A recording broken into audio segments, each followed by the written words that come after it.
The North Korean authorities have consistently denied the existence of mass political prison camps, where prisoners are essentially treated as slaves in some of the worst conditions Amnesty International has documented in the past 50 years.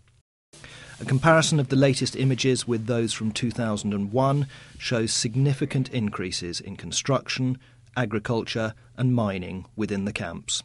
The government is denying that this camp exists.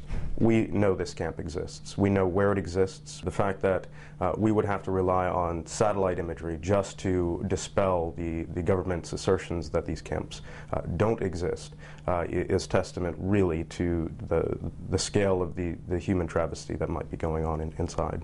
We understand that there are at least 6 political prisoner camps, and these are vast areas. You know, these are huge areas, and that there's, we think, a total population of around 200,000 people. Here we see the main layout for the entire Yodok prison facility. These areas that you see at the very beginning are administration buildings, and they're also barracks for the guards where they live.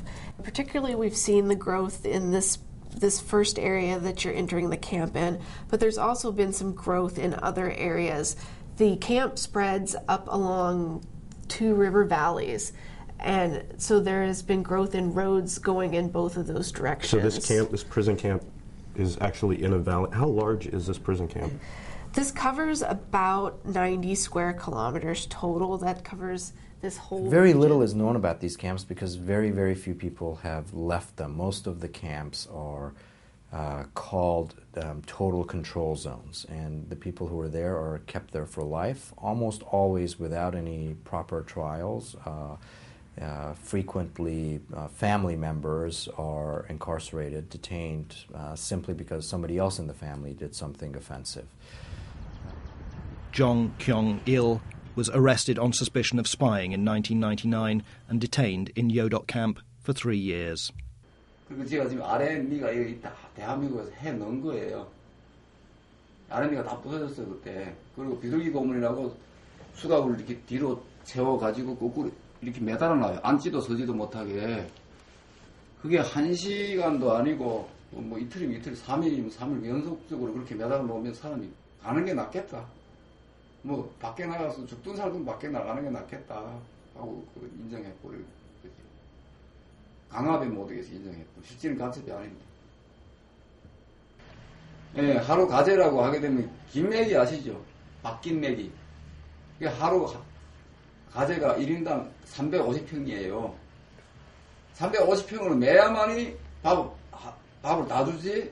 만약 350평의 절반밖에 못 맺잖아요. 그러면 식사를 절반밖에 안 줍니다. Hundreds of inmates die each year from malnutrition, and with temperatures dropping below -20 Celsius in winter, survival is a daily struggle. The information that Amnesty International has received has shocked even an organization that for the last 50 years has dedicated itself to dealing with political prisoners. We have to look again and say, is that really possibly true that conditions can be this bad? 매일같이 죽으니까 솔직히 일반 우리 대한민국 사회에서나 사람이 죽게 되면 슬픔을 느끼는데 오히려 수용소에서는 슬픔을 느끼는 게 아니고 누가 죽으면 수감들 자체가 좋아합니다. 왜 좋아하는 것 같아요? 그 죽은 사람을 가재가 묻으면 밥 한 그릇 더 주거든요. Public executions are common in the camps and have also recently increased generally across the country. This is believed to be part of a further crackdown before leader Kim Jong-il makes way for his third son, Kim Jong-un. The camps are places where almost the entire range of human rights protections that international law has tried to set up for the last 60 years are ignored.